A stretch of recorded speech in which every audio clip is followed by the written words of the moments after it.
29 तारीख को बठिंडा हम लोग यहाँ पे आए हैं। நாங்கள்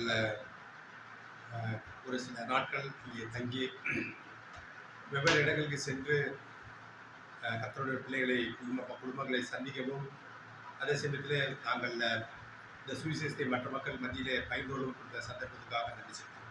और हम लोग जब से आए हैं तब यहाँ पे आसपास में कुछ जगह पे गए हैं और कुछ लोग को सुसमाचार सुनाए हैं, कुछ लोग प्रभु के वचन से समझाए हैं, इसलिए भी हम प्रभु को धन्यवाद देते हैं। நான் பல மாநிலங்களுக்கு சென்றிருக்கிறேன். मैं भाई जो है बहुत राज्यों में गए हैं।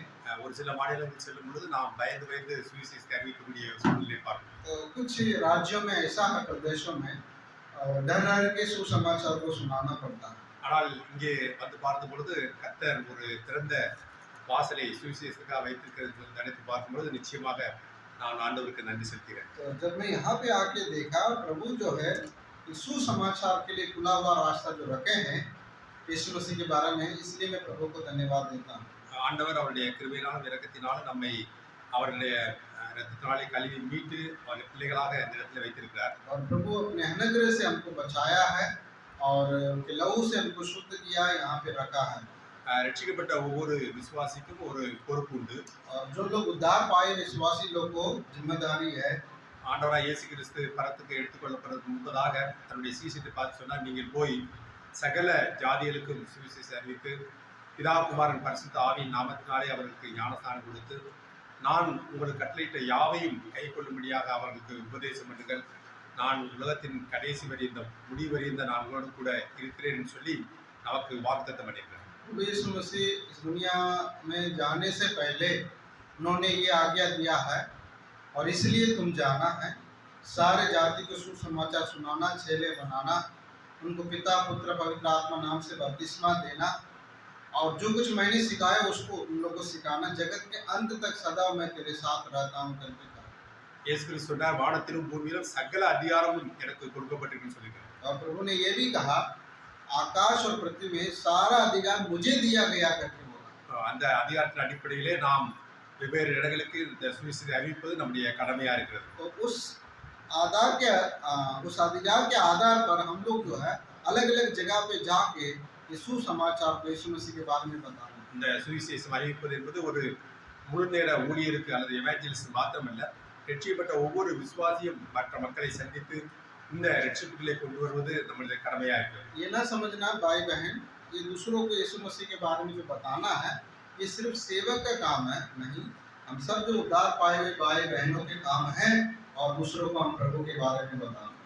நாம் இந்த பணியை, தேவனுடைய ராஜ்யத்தை குறித்ததான பணியை நாம் செயல்படுத்த வேண்டும் என்றால் நமக்கு இருக்கக்கூடிய நேரம், நம்முடைய தாளந்துகள், நம்முடைய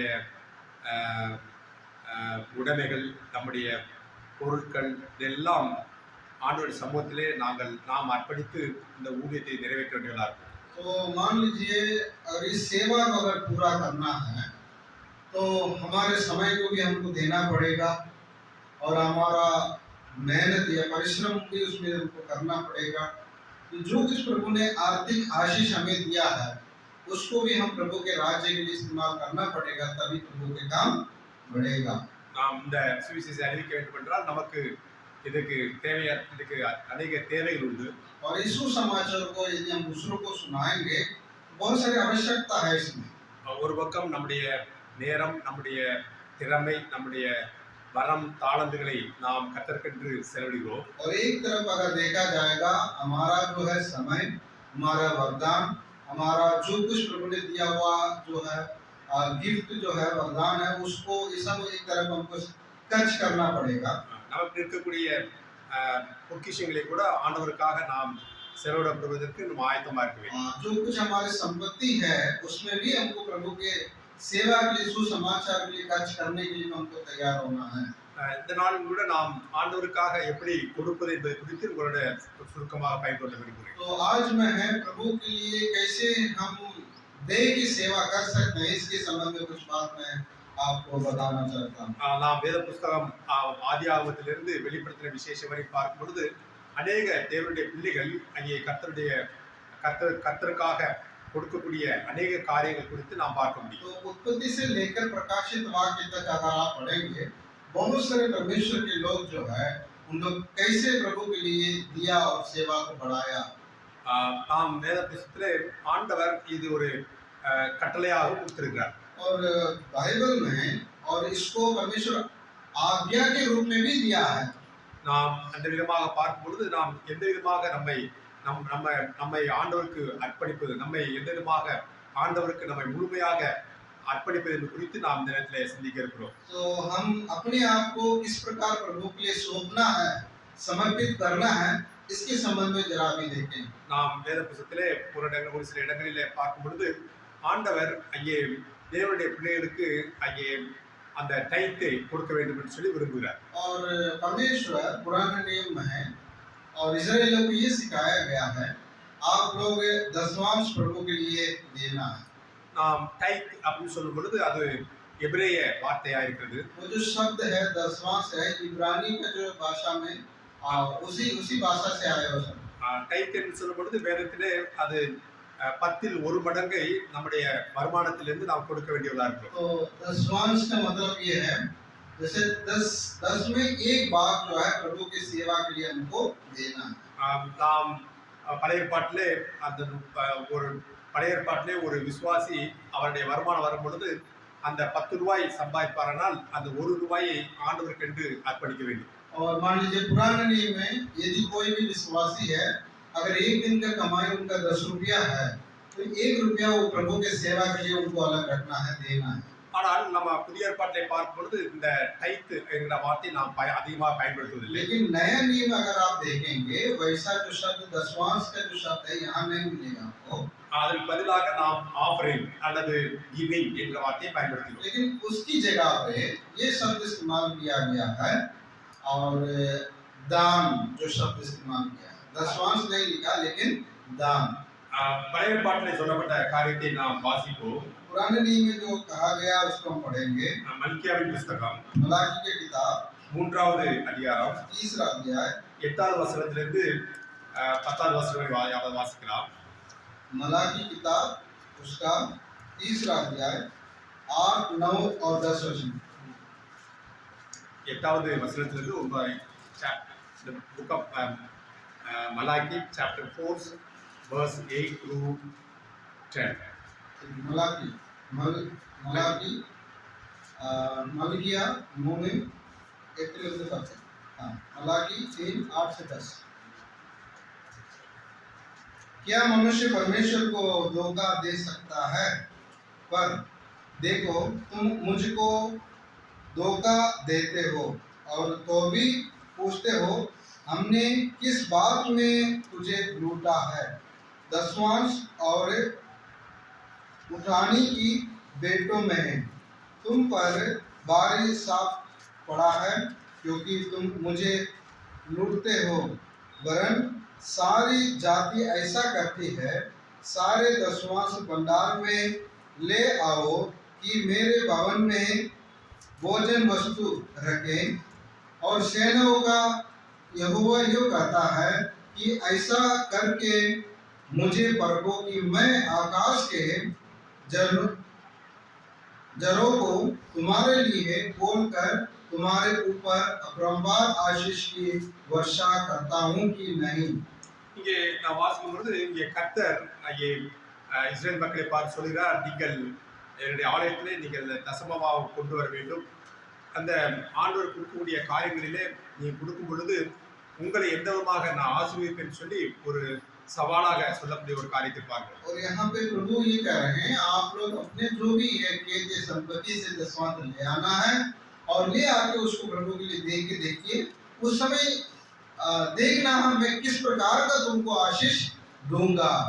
இங்கே பார்க்கும் பொழுது ஆண்டவர் ஒரு கட்டளையாக ஒரு அங்கே ஒவ்வொரு நபரும் கர்த்தருடைய சமூகத்திலே அந்த தசமபாவத்தை கொண்டு வர வேண்டும் என்று சொல்கிறார். तो प्रभु है यहाँ पे एक आज्ञा दे रहे हैं और इजराइल लोगों के लिए और हर व्यक्ति के लिए ये आज्ञा दे रहे हैं. அதை 10வது வசனம், என் ஆலயத்திலே ஆகாரம் உண்டாயிருக்கும்படி தசம பாகங்களை எல்லாம் பண்டகசாலையிலே கொண்டு வாருங்கள் என்று சொல்லி இங்கே கட்டளையாக சொல்லுகிறார். और यहाँ भी आज्ञा दे रहे हैं सारे दशमांश भंडार में ले आओ कि मेरे भवन में भोजन वस्तु रहे। இங்கேயும் நாம் ஆலயத்திலே கொண்டு வரன்னு சொல்லும் பொழுது அவர் சொல்லுகிறார், என் ஆலயத்திலே ஆகாரம் உண்டாயிருக்கும்படி தசம பாகத்தை கொண்டு வரன்னு சொல்லும்போது இந்த தசம பாகமானது ஆண்டவர் அங்கே அவருடைய தேவைக்காக பயன்படுத்துவதில்லை. देखना जब दशमांश हम ले आएंगे भंडार में प्रभु के भवन में, या प्रभु उसको इस्तेमाल करते हैं, अपने लिए ले लेते हैं। ஆண்டவர் ஆவியா இருக்கிறார், परमेश्वर आत्मा है। ஆவியா இருக்கிற தேவனுக்கு நாம் கொடுக்கக்கூடிய எந்த பொருளுமே அவருக்கு அவருடைய சஸ்டனன்ஸ்க்கு ஒரு தேவையில்லாத ஒன்றதா இருக்கு. हमारा परमेश्वर आत्मा है, तो इसलिए कोई उनको देख नहीं सकते हैं। अगर आपको कुछ भी दें तो उनकी आवश्यकता उसमें नहीं होगा। நாம் கொடுக்கக்கூடிய இந்த தசம பாகமானது கர்த்தருடைய பிள்ளைகளுடைய தேவைகளை சந்திப்பதற்கும் கர்த்தருடைய ஊழியர்களுடைய தேவைகளை சந்திப்பதற்கும் இந்த தசம பாகமானது அங்கே பயன்படுத்தப்படுகிறது. तो लेकिन जो कुछ इस्राएल लोग ले आके प्रभु के भवन में रखते हैं, वो प्रभु के दासों के लिए, उनके प्रभु की सेवा के लिए उसको इस्तेमाल किया जाता है। இந்த நாம் என்னாகும் 18வது அதிகாரத்திலே வாசிக்கும் பொழுது கர்த்தர் எந்த விதமாக இந்த தசம பாகத்தை பயன்படுத்துகிறார்னு சொல்லி நாம் பார்க்க முடியும். और गिनती की किताब उसका 18 अध्याय में हम कुछ बातों को देखते हैं। चैप्टर 18 वर्स 21 और 18 गिनती की किताब 18 उसका 21 वचन 21। இதோ फिर मिलाप वाले तंबू की जो सेवा लेवी करते हैं, उसके बदले मैं उनको इस्राएलियों का सब दशमांश उनका निज भाग करके देता हूँ। वर्स 24 और उसमें 24 वचन है, क्योंकि इस्राएली जो है दशमांश यहोवा को उठाई हुई भेंट करके देंगे, उसे मैं लेवियों को निज भाग करके देता हूँ। इसलिए मैंने है उनको विषय में कहा है कि इस्राएलियों के बीच कोई भाग उनको ना मिले। இங்கே அந்த வாசிப்பட்ட பகுதியிலே பார்க்கும் பொழுது ஆண்டவர் லேவி அந்த கோத்திரத்தை ஆண்டவருடைய வேலைக்காக அங்கே பிரித்து வைத்திருந்தார். तो यहाँ पे हम देख रहे हैं लेवी जो गोत्र है, इस गोत्र को परमेश्वर अपनी सेवा के लिए अलग करके रखा है। इस्राएल கோத்திரத்தை பார்க்கும் பொழுது 12 கோத்திரம் இருந்தார்கள். और इस इस्राएल गोत्र में जो देखा जाएगा 12 गोत्र थे, ஆனால் ஒரு கோத்திரத்தை மாத்திரம் பிரித்து அங்கே அந்த ஆலயத்திலே பரிவடை செய்யும்படியாக அங்கே தனியாக வைத்திருந்தார். लेकिन इस 12वें ये गोत्र को प्रभु ने जो है मंदिर पे काम करने के लिए, सेवा के लिए उनको जो है उन्होंने नियुक्त किया है। அதே சமயத்திலே 11 கோத்திரங்களுக்கும் ஆண்டவர் அங்கே தனித்தனியாக சுதந்திரத்தை கொடுத்திருந்தார். और बाकी जो 11 गोत्र के लोग हैं, इन लोगों को अलग-अलग से आजाद प्रभु ने दिया है। ஆனால் இந்த லேவியர் கோத்திரத்துக்கு மாத்திரம் இந்த தசம பாகத்தின் மூலமாக அவருடைய தேவைகளை சந்திக்கும்படியாக வைத்திருந்தார். लेकिन इस लेवी गोत्र के संबंध में अगर देखा जाए तो इन लोगों को आवश्यकता कैसे पूरा होगा, क्योंकि 10वां जब 11 गोत्र देंगे उसके माध्यम से इन लोगों का आवश्यकता पूरा होगा। அதான் 24வது வசனத்திலே வாசிக்கும்போது ஆகையால் இஸ்ரவேல் புத்திரர் நடுவே அவர்களுக்கு சுதந்திரம் இல்லை என்று அவர்களுக்கு சொன்னேன் என்று சொல்கிறார். और इसलिए प्रभु ये कह रहे हैं और 24 वचन में, जो इस्राएलियों के बीच में से इन लोगों का जो अलग से जो है प्रभु ने जो है कोई संपत्ति नहीं दिया। இங்கே ஒட்டுமொத்தத்திலே பார்க்கும் பொழுது ஆண்டவர் அவருடைய ஆலயத்துக்கு வரும் பொழுது தசமபாகத்தை கொண்டு வர என்று சொல்கிறார்.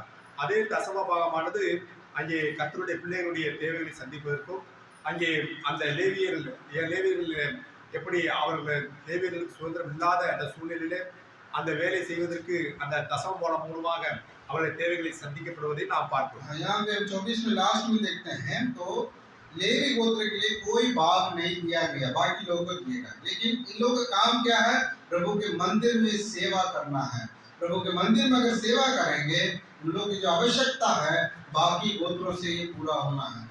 இன்றைக்கு நாம் லேவி கோத்திரத்தை அந்த காரியத்தை நாம் பார்க்க முடியாது. और आज ये लेवी गोत्र हमारे बीच में तो है ही नहीं। இன்றைக்கு நாம் பார்க்கும் பொழுது விசுவாசிலே अनेक தேவையுள்ள விசுவாசி இருக்கிறார்கள்.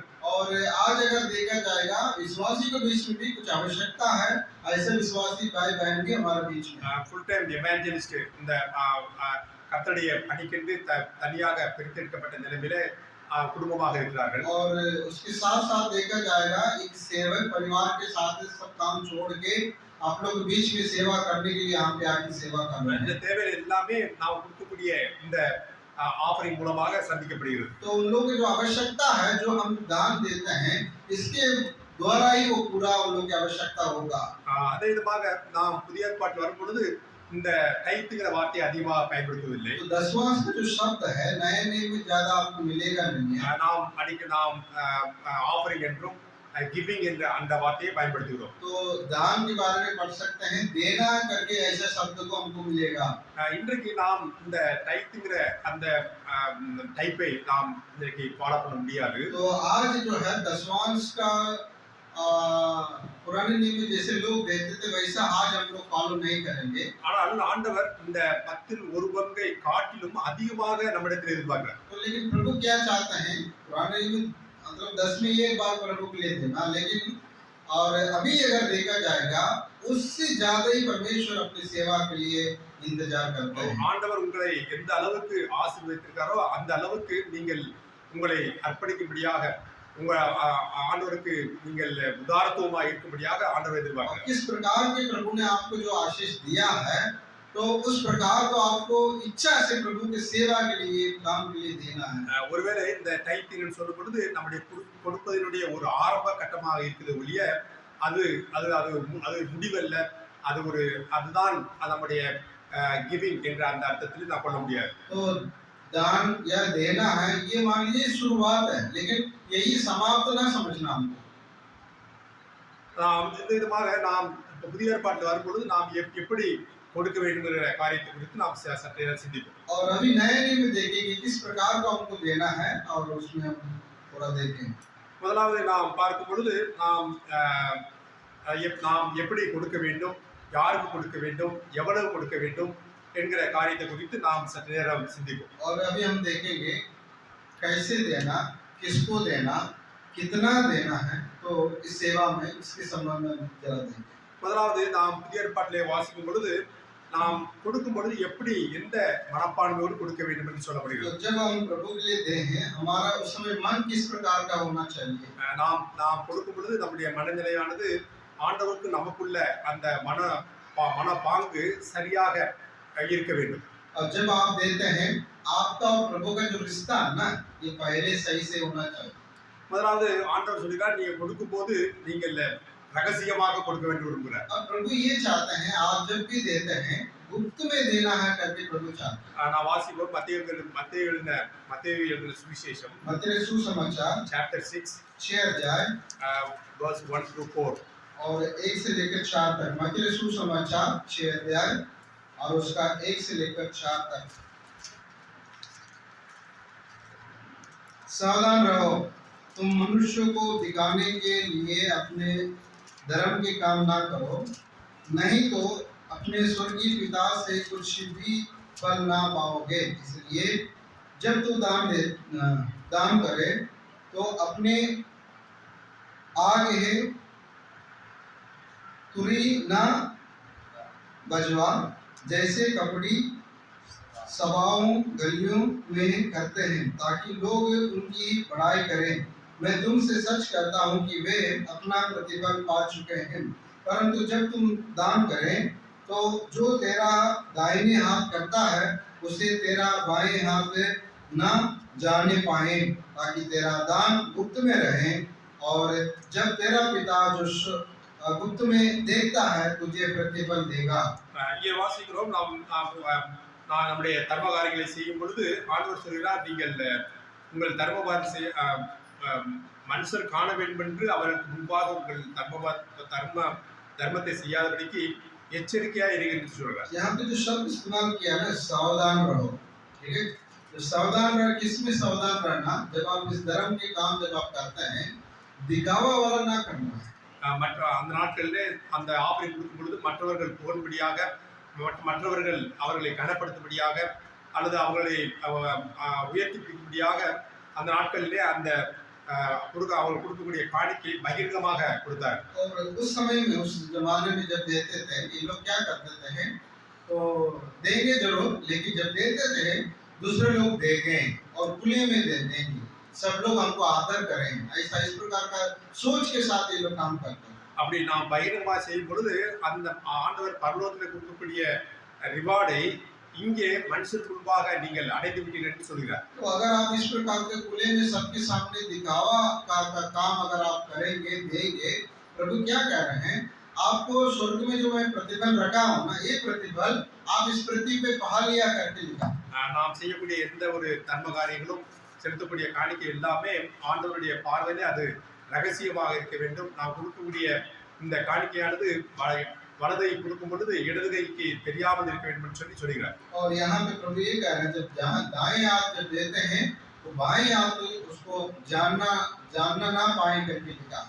இங்கே வாசிக்கும் பொழுது நம்முடைய நீதியானது மற்றவர்களுக்கு முன்பாக அதாவது நாம் செய்யக்கூடிய இந்த நீதியானது மற்றவருடைய பார்வையில அது மறைமுகமாக இருக்க வேண்டும் என்று விரும்புகிறார். जो कुछ आप जो कर रहे हैं धर्म के काम जो है, ये जो है दूसरे लोग उसको देखने ना पाए, ये गुप्त में रहे करके सिखाया गया।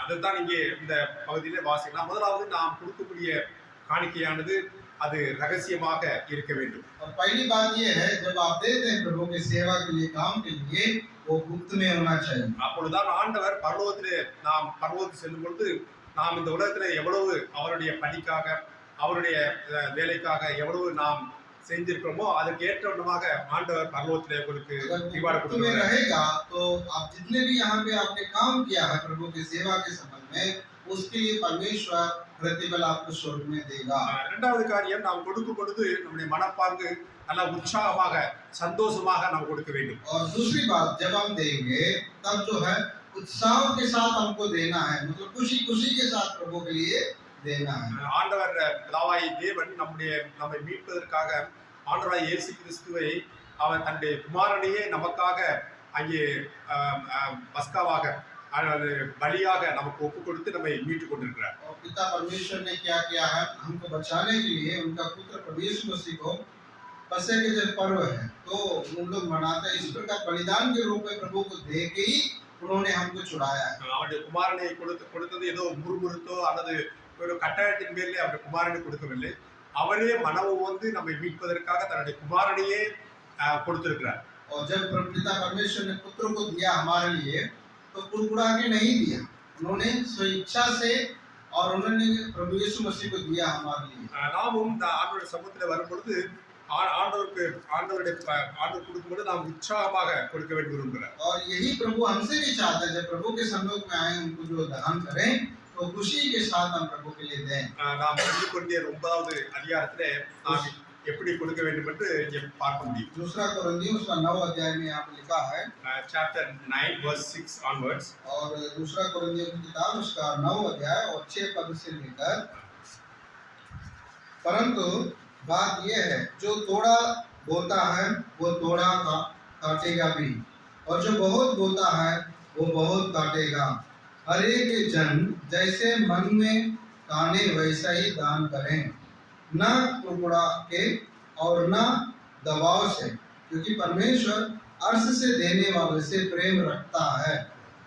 இந்த 6-7 வசனத்தை வாசிக்கும் பொழுது நாம் எந்த விதமாக கொடுப்பது என்பது ஒரு விதையை விதைக்கிறதுக்கு சமமாக சொல்லப்படுகிறது. और यहाँ पे जो है जो देना है, ये बीज जैसे हम बोते हैं उसके तुलना में बात किया गया। நாம் விவசாயத்திலே ஃபீல்டிலே நாம் விதைக்கும் பொழுது நாம் அளந்து விதைப்பதல்ல. मान लीजिए जब आप खेत में बीज बोते हैं, நாம் எந்த அளவுக்கு விதைக்கிறோமோ அந்த அளவுக்கு நாம் அறுவடை செய்யக்கூடியதை நாம் பார்க்கிறோம். अब जितना आप बोएंगे उतना ही आप काटेंगे, ज्यादा बोएंगे तो ज्यादा काटेंगे। அதே சமயத்திலே நாம் கூட ஆண்டவருக்காக நாம் கொஞ்சம் கொடுப்போமானால் அதனுடைய பலனை அதனுடைய ஆசீர்வாதத்தை நாம் கொஞ்சமாக அறுப்போம். तो अगर आप मान लीजिए उसी प्रकार हम भी प्रभु के काम में सेवा में यदि हम थोड़ा ही देंगे तो थोड़ा ही हमको जो आशीष मिलेगा। பெரிய விதைத்தால் நாம் அதிகமாக நாம் அறுப்போம். अगर हम ज्यादा बोएंगे तो ज्यादा काटेंगे। இங்கே சொல்லும் பொழுது அவனவன் விசனமாயும் அல்ல கட்டாயமும் அல்ல தன் மனதில் நியமித்தபடியே கொடுக்க கடவுள் சொல்றார். 7 वचन लिखा, हर एक जन जैसे मन में ताने हैं वैसे ही दान करे, ना कुड़कुड़ा के और ना दबाव से, क्योंकि परमेश्वर अर्श से देने वाले से प्रेम रखता है। ஒவ்வொரு விசுவாசியும் வாரத்தின் முதல் நாளிலே கர்த்தரை ஆராதிக்க வர்ற அந்த சூழ்நிலையிலே ஆண்டவருக்கு கொடுக்கக்கூடிய காரியத்திலே அவர்கள் வருவதற்கு முன்பதாகவே அவர்கள் தன்னுடைய மனதில் நியமித்ததன் அடிப்படையிலே நாம் அவருக்கு செலுத்த வேண்டியதா இருக்கிறோம். मान लीजिए जब हम प्रभु के सम्मुख में जाते हैं और सेवा में दान देने में और प्रभु के दास को देते समय हम पहले से मन में मतलब ठान के हमको आना है प्रभु के काम के लिए। இங்கே சொல்லும்போது உற்சாகமாய் கொடுக்கிற இடத்தில் தேவன் பிரியமாய் இருக்கிறான்னு சொல்லி பார்க்கிறோம். और मान लीजिए जब जो व्यक्ति जो है अर्श से जो देता है परमेश्वर उनसे प्रसन्न रहता है। ஒருவேளை நம்முடைய உலக வாழ்க்கையில பார்க்கும் பொழுது நாம் ஒருத்தரை அதிகமாக நேசிக்கிறோம்.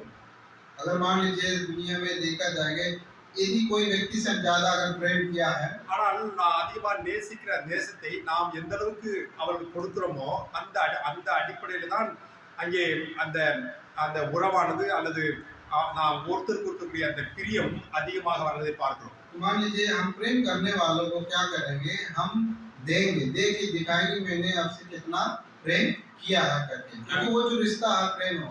ஒருவேளை கணவன் மனைவியை நேசிக்கிறான், ஆனால் அதே சமயத்தில் இந்த நேசத்தை அவன் எந்த அளவுக்கு மனைவிக்கு கொடுப்பது மூலமாக அதை நிரூபிக்கிறானோ அந்த அளவுக்கு அவர் ரெண்டு பேருக்குள்ள அந்த நெருக்கம் அந்த பிரியம் வரக்கூடியதை நான் பார்க்க முடியும். और मान लीजिए उदाहरण के लिए पति पत्नी से प्रेम करता है, तो मान लीजिए कितना वो प्रेम करता है, तो पति जो है अपने पत्नी के लिए कुछ खरीद के जब देंगे उसी से मालूम हो जाता है उनका प्रेम और रिश्ता कितना गंभीर है। அதே விதமாக தான் நாம் ஆண்டவர் நம்மை ரட்சிப்பதற்கு அவருடைய குமாரனையே கொடுத்து நம்மை ரட்சித்திருக்கிறார். அப்படிப்பட்ட ஆண்டவருக்கு நாம் உற்சாகமாக நம்ம எவ்வளவு கொடுக்கிறோமோ அந்த அளவுக்கு ஆண்டவர் நம்மேல் பிரியமா இருக்கிறார். तो इस प्रकार प्रभु हमको बचाने के लिए आप उनका पुत्र प्रभु यीशु मसीह को दिया है, तो उसी प्रकार हम भी जो है अर्श से प्रभु की सेवा के लिए देना है। இது இந்த கொடுப்பது என்பது ஒரு கட்டாயம் அல்ல, और जो देना है ये मान लीजिए और शर्त नहीं है, दबाव नहीं है। மனப்பூர்வமாக நமக்கும் எனக்கும் ஆண்டவருக்குள்ள அந்த உறவின் அடிப்படையில் நான் எந்த அளவுக்கு ஆண்டவரை நேசிக்கிறேனோ அந்த அளவுக்கு நான் கொடுத்து அவரை பிரியப்படுத்துகிறவனா இருக்கிறேன். देखना जो देना है ये शर्त नहीं है, ये कंडीशन नहीं है, लेकिन ये रिश्ता है हमारा और प्रभु के साथ जो रिश्ता है।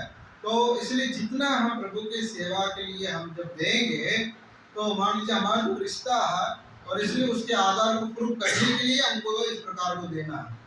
நாம் இந்த விதமாக 8ஆம் வசனத்தை வாசிக்கும் பொழுது நீங்கள் எல்லாவற்றிலும் எப்பொழுதும் சம்பூர்ணமுடையவர்களாயும் சகலவித நற்கிரியிலும் பெருகிறவர்களாய் இருக்கும்படியாக தேவன் உங்களிடத்தில் சகலவித கிருபை பெருகச் செய்ய வல்லவராய் இருக்காருன்னு சொல்லி ஜெபம் பண்ணுகிறோம். तो यहाँ पे जो 8 वचन में है और दूसरा कोरिन्थियों 9 का 8 में पढ़ते हैं, परमेश्वर सब प्रकार का अनुग्रह तुम्हें बहुत आय से दे सकता है, जिससे हर बात में और हर समय सब कुछ जो तुम्हें आवश्यकता हो तुम्हारे पास रहे और हर एक भले काम के लिए तुम्हारे पास बहुत कुछ हो।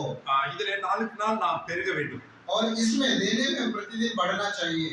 நான் ஒருவேளை இன்றைக்கு எனக்கு எந்த வேலையும் இல்லை, ஒருவேளை எந்த விதமான ரிசோர்ஸ் இல்லாமல் இருந்தாலும் கூட எனக்கு அன்றைக்கு இருக்கக்கூடிய அந்த சூழ்நிலையிலே நான் கொடுக்கும் பொழுது நான் ஐஸ்வர்யனாக இருக்கும் பொழுது இன்னும் அதிகமாக கொடுக்க முடியும். अगर मान लीजिए मुझे देने के लिए ज़्यादा नहीं है और ज़्यादा अच्छा काम भी नहीं है, लेकिन उसी स्थान से भी अगर आप थोड़ा सा भी प्रभु के लिए देंगे तो मान लीजिए परमेश्वर आपको आशीष देगा। மூன்றாவது காரியம் நம்ம எவ்வளவு கொடுக்க வேண்டும் சொல்லி நான் பார்ப்போம். अब तीसरी बात जो है हमको कितना देना है प्रभु को। மார்க் எழுதின சுவிசேஷம் 12வது அதிகாரம் मरकुस रसूल समाचार 12 अध्याय, मरकुस 12 अध्याय उसमें 41 पद,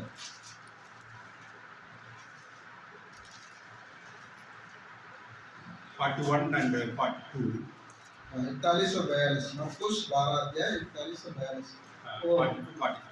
मंदिर के भंडार के सामने बैठकर देख रहा था कि लोग मंदिर में भंडार में किस प्रकार पैसे डालते हैं, और बहुत से धनवानों ने बहुत कुछ डाला है।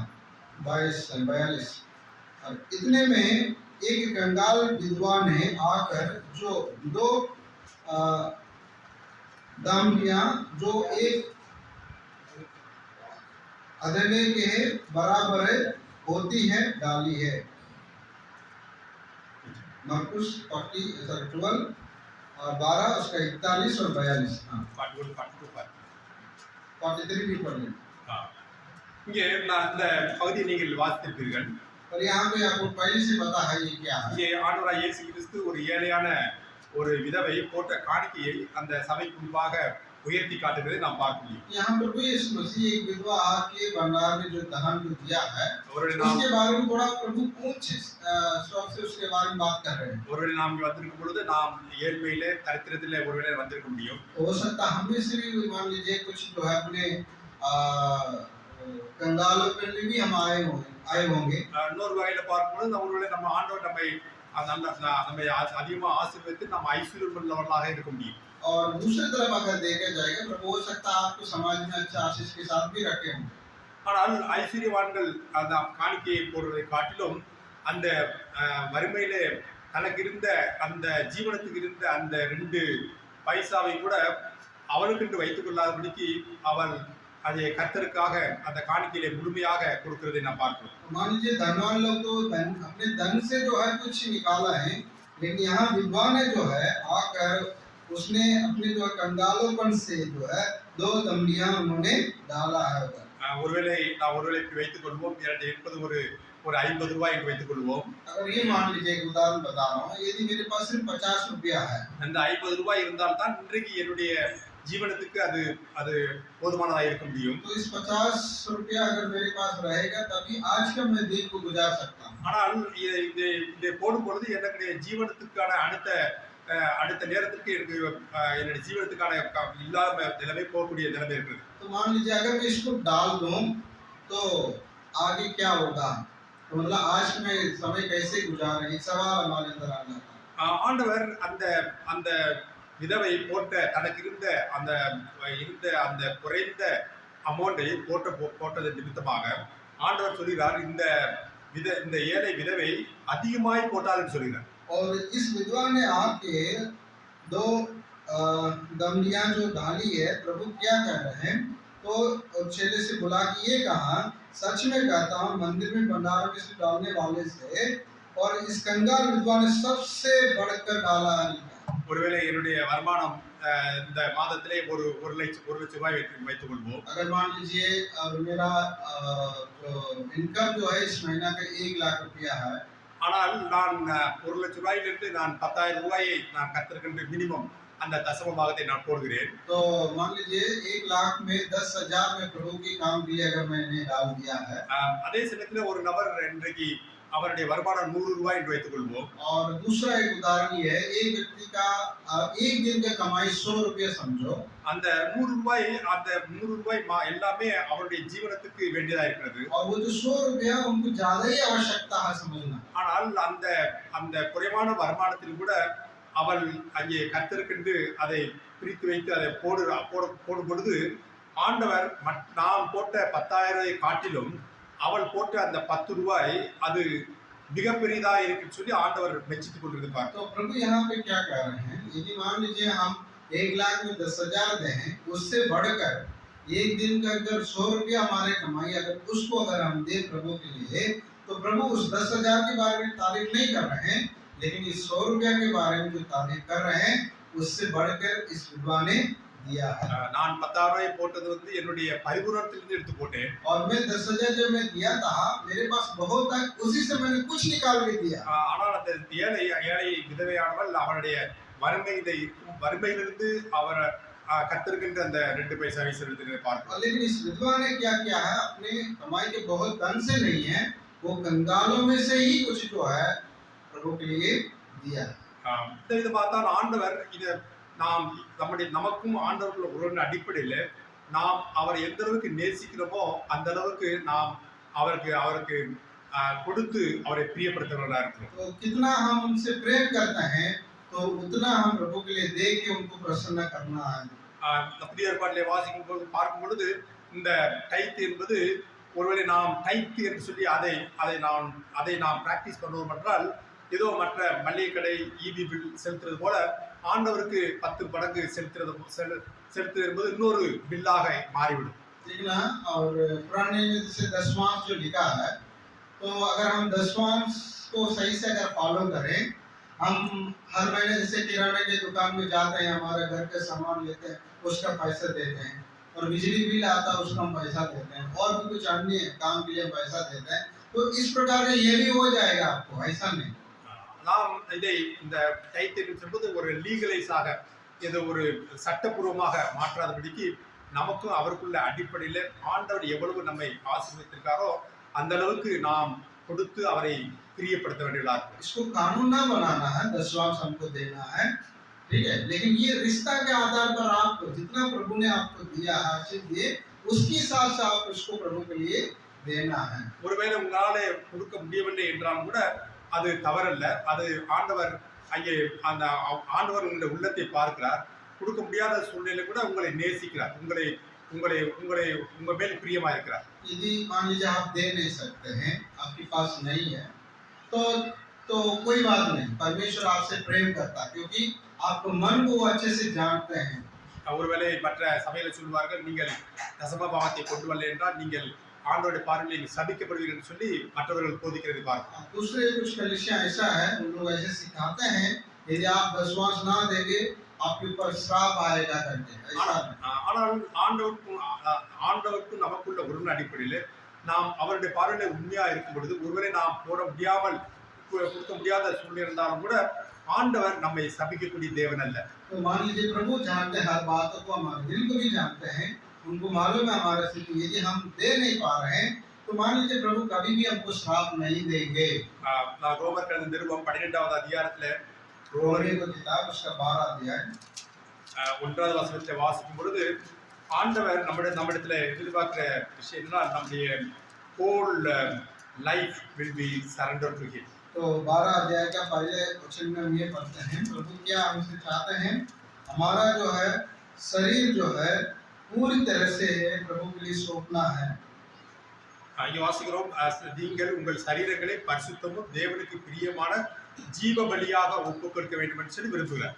और यहाँ पे पढ़ते हैं, इसलिए ये भाइयों मैं तुमसे परमेश्वर की दया स्मरण दिलाकर विनती करता हूँ कि अपने शरीर को जीवित और पवित्र और परमेश्वर को भावता हुआ बलिदान करके चढ़ाओ। அந்த ஜீவ பலி என்று சொல்லும் பொழுது நம்முடைய உடைமைகள், நமக்கு ஆண்டவர் கொடுத்திருக்கக்கூடிய ஆஸ்திகள், இது எல்லாமே அவருடைய சமூகத்தில் அர்ப்பணித்து நாம் அவரை பிரியப்படுத்த வேண்டியதாக. यहाँ पे जो जीवित जो लिखा है इसका मतलब जो है हमारे आर्थिक बातें हैं, जो कुछ प्रभु हमको जो दिया है उसके संबंध में उसको हमको दे के प्रभु को प्रसन्न करना है।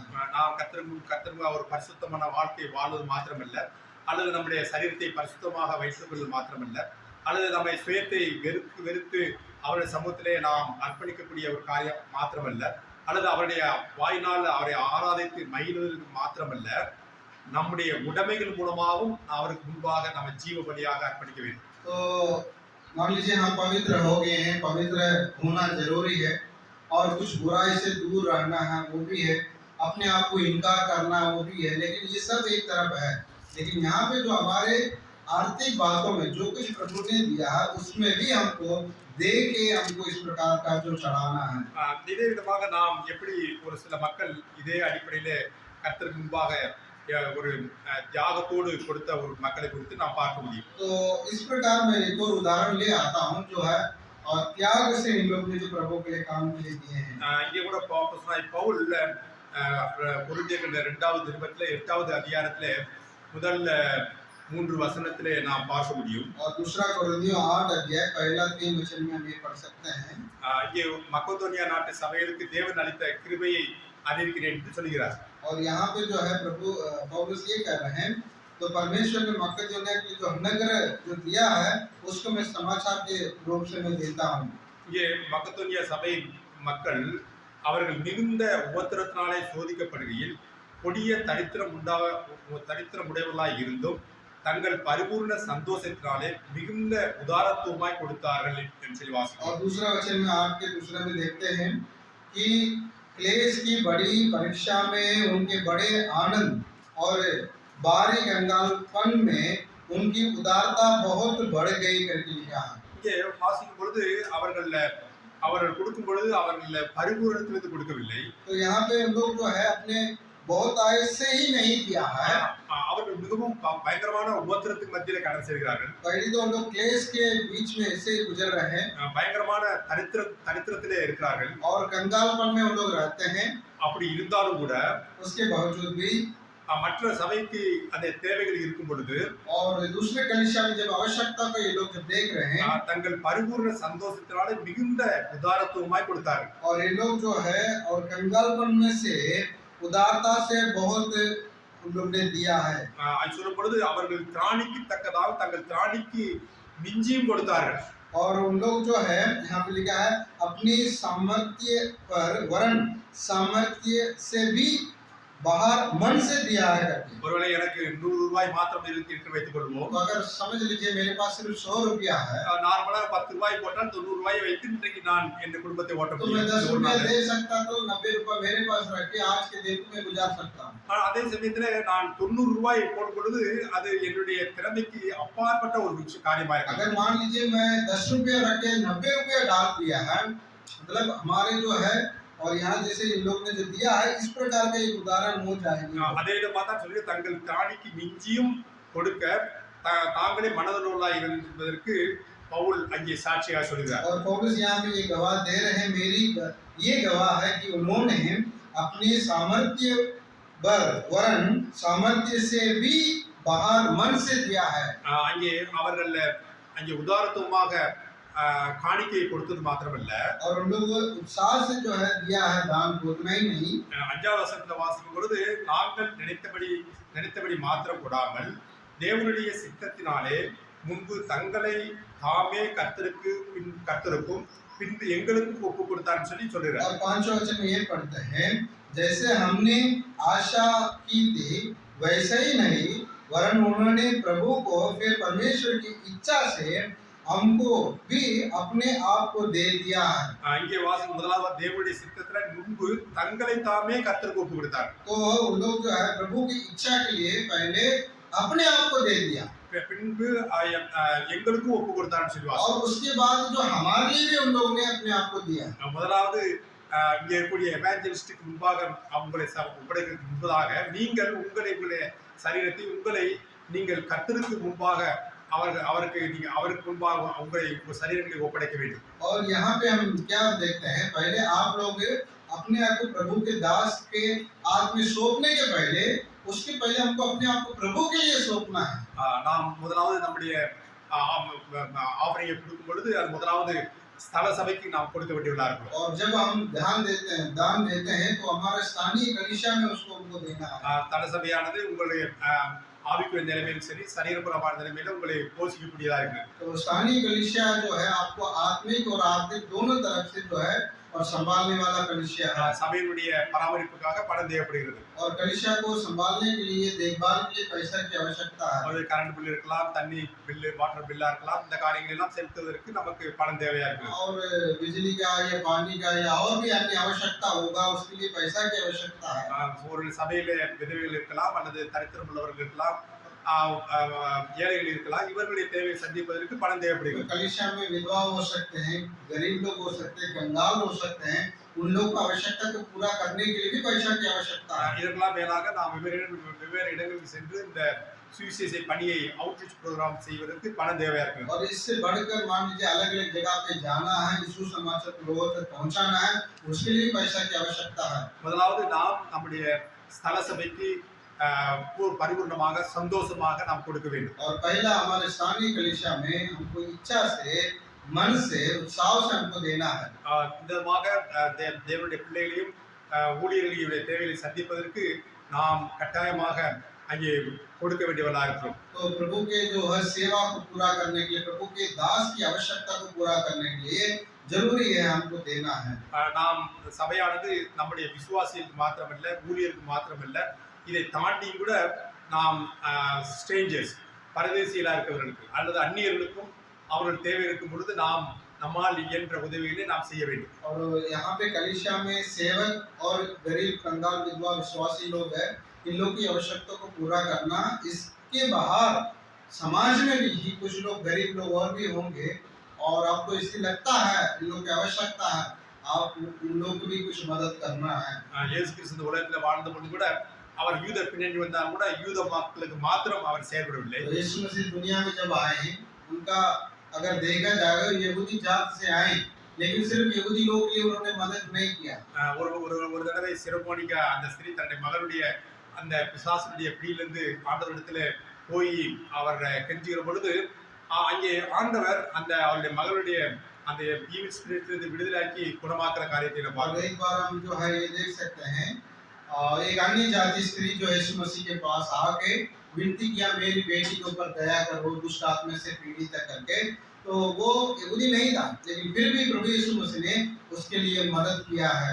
அதே போலதான் நாமும் கூட வெளியில உள்ளவர்களுடைய தேவைகளை உண்மையான தேவைகளை அறிந்து அவர்களுக்கும் சபையாக செய்ய வேண்டிய तो பொறுப்பும் उसी இருக்கு. प्रकार हम भी बाहर जब जहाँ भी हम रहते हैं यदि आपको लगता है उनकी आवश्यकता कुछ नहीं है प्रभु ने बात किया आपसे तो आप उस आवश्यकता को भी देने के लिए सीखना है। நாம் 1 தீமோத்தேயு 6வது அதிகாரம் पहला तीमुथियुस की किताब उसका 6 अध्याय 17 இருந்து 19 वासिப்போம். पहला तीमुथियुस की किताब उसका 6 अध्याय और उसका 17 से लेकर 19 तक पढ़ेंगे। पहला तीमुथियुस की किताब 6 अध्याय उसका 17 से लेकर 19 तक।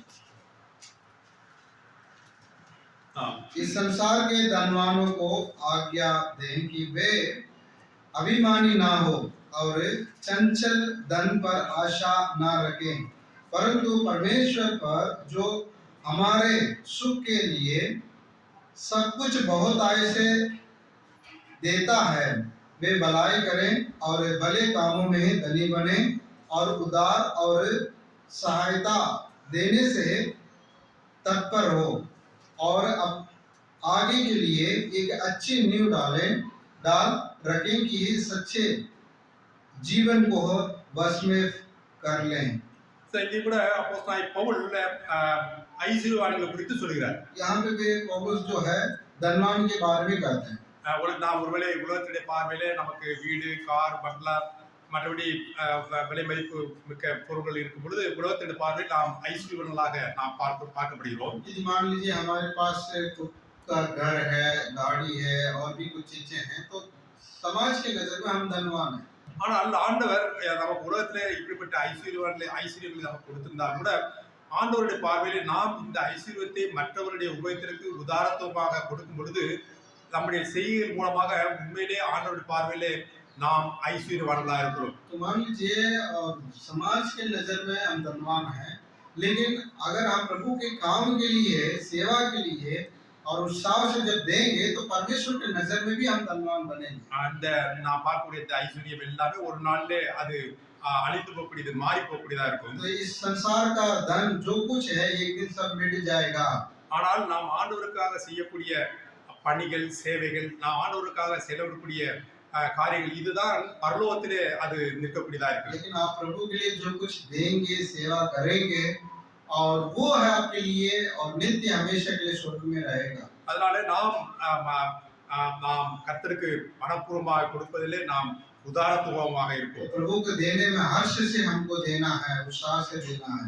இதுதான் நாம் ஆண்டவருடைய பார்வையிலே நாம் ஐஸ்வர்யம் உள்ளவர்களாக மாற்றக்கூடியதா இருக்கிறது. और ये जो है परमेश्वर की नजर में हमको अगर धनी होना है तो इस प्रकार का देने में प्रभु की नजर में। நான் கடைசியா ஒரு சில காரியங்கள் சொல்லிவிட்டு முடிக்கலாம் இருக்கிறேன். तो मैं समाप्त कर रहा हूँ कुछ बातों को बता के। நாம் ஆண்டவருக்காக நாம் கொடுக்கும் பொழுது ஆண்டவர் நமக்கு எப்படி நம்மை எப்படி ஆசீர்வதிக்கிறார் என்பதை நாம் பார்க்க முடியும். जब आप प्रभु के लिए देंगे कैसे प्रभु हमको आशीष देता है उसको हम देख सकते हैं। ஒருவேளை நாம் கொடுக்கும் பொழுது மற்றவர்கள் பலனடைகிறார்கள். और जब आप देंगे उसकी वजह से दूसरे लोग को जो लाभ मिलता है। அதே சமயத்தில் கூட நாம் ஆண்டவர் கொடுக்கும் பொழுது நாமும் பயனடைகிறோம். तो सेम टाइम जो है हम जब प्रभु के लिए देते हैं तब जो है हमको भी लाभ मिलता है। முதல்ல நாம் கர்த்தருக்காக கொடுக்கும் பொழுது நமக்கும் அவருக்குள்ள அந்த நெருக்கம் அதிகமாக வருகிறது. जब आप देंगे प्रभु के लिए आपको और प्रभु के साथ जो रिश्ता है वो रिश्ता में थोड़ा और गहराई में जाएंगे आप। ஆண்டவர் சொல்கிறார் உங்களுடைய பொக்கிஷங்களை நீங்கள் பரலோகத்திலே சேமித்து வையுங்கள் அங்கே திருடர் இருக்க மாட்டார்கள் துருப்பிடிக்காது சொல்லிட்டு உங்கள் இருதயம் எங்கே இருக்கிறதோ அங்கே உங்கள் பொக்கிஷம் எங்கே இருக்கிறதோ அங்கேதான் உங்களுடைய இருதயம் இருக்குன்னு சொல்கிறார். प्रभु ने ये कहा तुम्हारा जो धन को अगर इकट्ठा करना है तो स्वर्ग में इकट्ठा करो, यहाँ नहीं यहाँ पे दीमक और जंग लग जाएगी अगर हम रखेंगे। जहाँ तुम्हारा धन है वहाँ तुम्हारा मन रहेगा करके। When you give your gift to him, your heart will automatically be drawn to that Lord. और जब आप परमेश्वर के लिए देंगे तो अपने आप से आपका हृदय जो है प्रभु की ओर जाएगा। இரண்டாவது காரியம் நம்முடைய கேரக்டர், நம்முடைய குணமானது அவருடைய குணத்தை போல மாறுவதற்கு ஏதுவாக இருக்கும். और पहली बात जब देंगे उसके बाद में, दूसरी बात ये है जब आप देने की शुरू कर दिया आपका स्वभाव प्रभु के जैसे हो जाएंगे। இந்த உலகத்துல மக்கள்லாம் பார்க்கும்பொழுது அவர்கள் நேச்சுரலாகவே செல்ஃபிஷ், அதாவது சுயநலம் உள்ளவர்களா இருக்கிறார்கள். और दुनिया के लोग अगर देखेंगे वो लोग जो है कंजूस है, उन लोग मतलब अपने लिए चिंता करें, दूसरे के लिए कभी नहीं करें। ஆண்டவர் இந்த உலகத்தில் இருந்த நாட்களில் அவரை ஒருபோதும் சுயநலம் உள்ளவராக காணப்படவில்லை. जब प्रभु यीशु मसीह जीवित रहा उस समय वो अपने लिए कभी नहीं जिया। நாம் கொடுக்கக்கூடிய ஒரு காரியமானது the giving is antidote to human disease of covetousness ன்னு சொல்லப்படுகிறது. அதாவது நம்ம கொடுக்கக்கூடிய காரியமானது இந்த பேராசையுடைய அந்த வியாதிக்கு கொடுக்கக்கூடிய ஒரு நிவாரணமாக இருக்கிறது. जब आप प्रभु के लिए जब देंगे तो मान लीजिए जैसे धन का लोभ है, ठीक है, धन का जैसे लोभ किसी के अंदर जो रहता है उसका दवा है ये, क्योंकि अगर आप देंगे ये जो है बीमारी, धन का जो लोभी जो बीमारी आपको नहीं रहेगा। நாம் எந்த அளவுக்கு கொடுக்கிறோமோ அந்த அளவுக்கு நாம் அந்த கவர்ச்சியஸ்னஸ்ல இருந்து நாம் விடுபட்டு இயேசு கிறிஸ்துவை போல சுயநலமற்றவரா மாறுவதற்கு ஏதுவா இருக்கும். वो जो उस लालच से, धन की जो लालच से हम बच के प्रभु यीशु मसीह के जैसे बनने के लिए हो जाएंगे जब आप देंगे। ஒரு நபர் இந்த விதமா சொல்கிறார், giving is not God's way of raising money, it is God's way of raising people into the likeness of his son என்று சொல்கிறார். और जो देना है और प्रभु के रास्ता ये नहीं है और पैसा को जो इकट्ठा करना है, लेकिन इसके द्वारा लोगों को आप प्रभु के लिए जीत सकते हैं। இந்த விதமாக நாம் கொடுக்கும் பொழுது நாம் அவருடைய சாயலிலே இணைக்கப்படுகிறோம். तो जब आप देंगे प्रभु यीशु मसीह की जैसे आप बनते जाएंगे। நாம் இந்த கொடுக்கக்கூடிய காரியம் எல்லாமே பேங்க் ஆஃப் ஹெவன்ல அது எல்லாமே டெபாசிட் செய்யப்பட்டு வருகிறது. जब भी आप देंगे तो आपके अकाउंट खाता है स्वर्ग में है, उसमें आपको जमा होते रहेगा। நாம் வருங்காலத்தை குறித்து நாம் பேங்க்ல டெபாசிட் செய்து வருகிறோம். हम जो है भविष्य के लिए हमारे खाते में हम लोग इकट्ठा करके पैसा जमा करके आ रहे हैं। எதிர்காலத்திலே நம்ம தேவை இருக்கும் பொழுது அந்த பணத்தை அனுபவிக்கிறோம். और जब हमको भविष्य में आवश्यकता पड़ता है उस पैसा निकाल के हम लोग यूज करते हैं। அதே விதமாக தான் நாம் பரலோகத்துக்கு போகும் பொழுது அங்கே நான் அனுபவிப்பதற்கு இங்கேயே நாம் அவருக்கு செய்யக்கூடிய செயல்கள் அல்லது நாம் செலுத்தக்கூடிய அதுதான் இந்த காரியங்கள் எல்லாமே அங்கே பரலோகத்துடைய அந்த பேங்க்ல இருக்கக்கூடியதாக இருக்கிறது. அதை நன்மை செய்யவும் நற்கரிகளில் ஐஸ்வர்யவான்களாகவும் தாராளமாய் கொடுக்கிறவர்களும் உதாரத்துவமாய் இருக்கிற இந்த காரியங்கள் எல்லாமே நாம் பூமியிலே இருக்கும்போது செய்யக்கூடிய இந்த காரியங்கள் எல்லாமே பரலோகத்தில் இருக்கக்கூடிய அந்த வங்கியிலே அது முதலீடாக नित्यத்துக்கு என்று மாற்றப்படுகிறது. तो उसी प्रकार अगर आप जो है अभी प्रभु के लिए अपने आर्थिक चीजें से, समय से, हर बातों से देंगे, खर्च करेंगे, ये सब कुछ आपकी खाता में स्वर्ग में भविष्य में जब आप उधर जाएंगे उसके लिए आपका काम आएगा उधर। इसलिए यहाँ पे जैसे लिखा 18 वचन में वे भलाई करें और भले कामों में धनी बने और उदार और सहायता देने में तत्पर रहें, तत्पर हो करके लिखा। ஒருவேளை நாம் கொடுக்கும் பொழுது ஒரு இழக்கிறது போல நமக்கு ஒரு ஃபீலிங் இருக்கலாம். तो कभी आपको देते समय मुझसे कुछ कम हो जाता है मेरा पैसा करके एक जो फीलिंग हो सकता है, महसूस कर सकते हैं। ஆனால் அந்த அந்த இழந்து போன காரியம் எல்லாமே நான் பரலோகத்துல போய் நான் அனுபவிக்க போறேன். लेकिन जो कुछ यहाँ कोएंगे प्रभु के लिए ये सब वहाँ पे आपकी खाता में जमा हो जाएगी, वहाँ जाके आप उसको इस्तेमाल करें। जिम एलियट ஒரு மனுஷன் பந்தயமா சொல்கிறார். जिम एलियट ने ऐसा एक बात उन्होंने कहा, he is no fool who gives what he cannot keep to gain what he cannot lose. அதாவது இழக்க முடியாத ஒன்றை பெறுவதற்காக இந்த உலகத்திலே யாரு இழக்கிறானோ அதை பெற்றுக்கொள்வதற்கு அவன் முட்டாள் அல்ல அப்படின்னு சொல்கிறார். He is no fool who gives what he cannot keep to gain what he cannot lose. அதாவது இழக்க முடியாத ஒன்றை பெறுவதற்காக இந்த உலகத்திலே எந்த ஒரு மனிதன் அதற்காக இழக்கிறானோ அவன் முட்டாள் அல்லன்னு சொல்கிறார். तो जो कुछ आप जो है को नहीं सकते उसके लिए पाने के लिए अगर आप देंगे तो आप जो है मूर्ख नहीं है, मूर्खता नहीं है होता। அதான் எப்படின்னா பரலோகத்துல நமக்கு இழக்க முடியாத ஒன்று இருக்கிறது.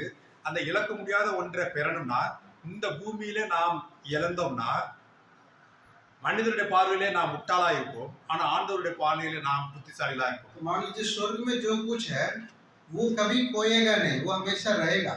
उसको पाने के लिए अगर आप यहाँ पे कुछ चीज खोएंगे देंगे तो मान लीजिए, और समाज के नजर में, दुनिया के नजर में जरूर आप मुर्ग है, लेकिन परमेश्वर के नजर में नहीं है। கடைசியா பார்க்கும் பொழுது ஆண்டவர் நம்மை இந்த கொடுக்கும் பொழுது இந்த உலகத்துக்குரிய ஐஸ்வர்யங்களாக நம்ம மாற்றுகிறார். तो जब आप देंगे प्रभु के काम के लिए, तो प्रभु जो है इस दुनिया में भी आपको एक धनी जैसे बना लेता है। நாம் நாம் இது ஒரு சைக்கிள், நாம் கர்த்தருக்காக கொடுக்கிறோம், கொடுக்கும் பொழுது அங்கே சபையுடைய ஊழியருடைய தேவைகள் எல்லாம் சந்திக்கப்படுகிறது. ஆண்டவர் மறுபடியும் நம்மை ஆசீர்வதிக்கிறார், மறுபடியும் கொடுக்கிறோம், மறுபடியும் தேவைகள் சந்திக்கப்படுகிறது, மறுபடியும் நம்ம ஆசீர்வதிக்கிறோம். இன்றைக்கு நீங்க 10 ரூபா கொடுக்குறீங்க, ஆண்டவர் 100 ரூபாயை மாத்துகிறாரு, 1000 ரூபாயை மாத்துகிறாரு, 50,000 மாத்துறாரு, 1,00,000 ரூபாயை மாத்துறாரு.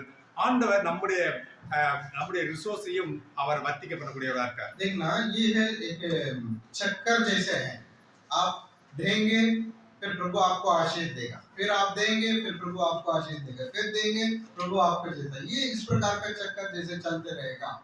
ஒரே வசனத்தை வாசித்து நாம் முடிப்போம். நீதிமொழி புத்தகம் 11ஆம் அதிகாரம் और नीति वचन उसका 11 अध्याय 24, 25 வாசித்து நாம் முடிக்கலாம். और 24-25 पढ़ के समाप्त करेंगे। नीति वचन 11वां अध्याय 24 और 25। नीति वचन 11वां अध्याय 24 और 25। ऐसा है जो चित्रा देते हैं तो भी उनकी बढ़ती ही होती है, ऐसे भी है जो है यथार्थ से कम देता है और इससे उनकी घटती भी होती है। 25। उदार प्राणी अष्ट पुष्ट हो जाता है और जो दूसरों को खेती चीजता है उसकी भी चीची जाएगी।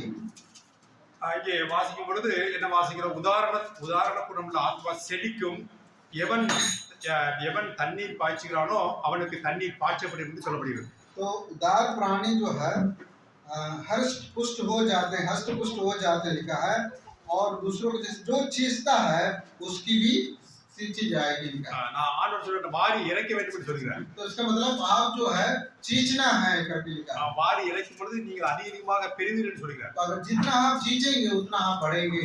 ஒருவேளை நீங்கள் அதிகமாக பிசினித்தனம் பண்ணாலும் கூட நீங்கள் ஐஸ்வர்யங்களா மாற முடியாது என்று சொல்கிறார். तो प्रभु ये कह रहे हैं, अगर आप मान लीजिए कंजूस जैसे रहेंगे, आप ना खींचेंगे तो फिर आप धनी नहीं बन सकते।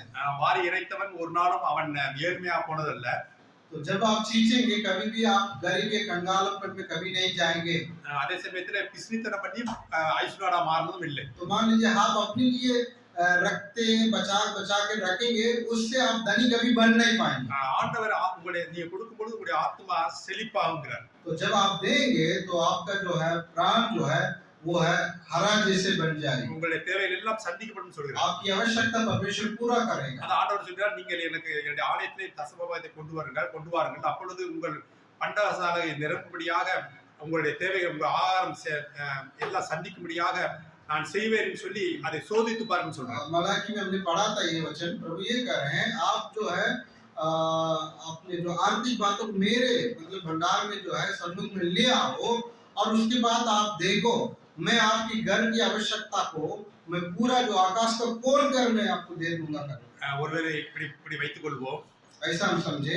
ஒருவேளை எனக்கு ஒரு நான் பிசினித்தனம் பண்ணி என்கிட்ட ஒரு 10 லட்சம் ரூபாய் இருக்கு வைத்துக் கொள்வோம். अगर मान लीजिए मैंने बहुत ही कंजूस मतलब करके, या तो मान लीजिए मैं किसी को देता नहीं है, इस प्रकार स्वभाव में मैं रहता हूँ, मैं थोड़ा इकट्ठा करके 10 लाख मैंने इकट्ठा कर दिया। ஆனா அதே சமயத்துல நான் எனக்கு ஆண்டவர் எவ்வளவு கொடுக்குறாரோ அந்த அளவுக்கு நான் உதாரத்துவமா கொடுத்து நான் ஆண்டவர் மேல நான் பிரியமா இருக்கேன்னு வைத்துக் கொள்வோம். और दूसरे तरफ ये देखना, जितना प्रभु ने मुझे दिया है उतने में मैं उत्साह से अर्श से मैं प्रभु को दिया है।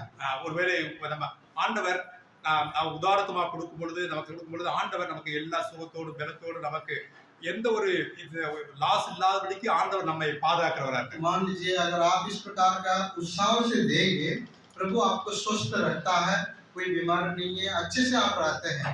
ஒருவேளை வைத்துக் கொள்வோம், இந்த ஒரு வியாதி வரும்போது பார்க்கும் பொழுது இந்த பணம் எல்லாமே கரைந்து விடுகிறது. तो मान लीजिए सपोज अगर आपने दिए ही नहीं है, ऐसे ही रखे हैं, कभी जैसे बीमार आ गया कोई बीमार, ठीक है, ஒருவேளை लेकिन क्या होगा जो भी इकट्ठा किया ये सारा पैसा उसी में खर्च करना पड़ेगा। நாம் ஒருபோதும் ஐஸ்வர்யில பார்த்து நம்ம என்னோட புறாப்பட வேண்டிய அவசியம் இல்லை. நமக்கு ஆண்டவர் சுகத்தோடும் பலத்தோடு வைத்திருந்தாவே அதன் அவருடைய பார்வையிலே நாம் ஐஸ்வர்யம் உள்ளவளா இருக்கிறோம். तो धनी व्यक्ति को देख के कभी ईर्ष्या हमारे अंदर नहीं होना, क्योंकि अगर आप अच्छा है, बीमारी नहीं है, सब कुछ सही है, वो सबसे बड़ी धनी समझो।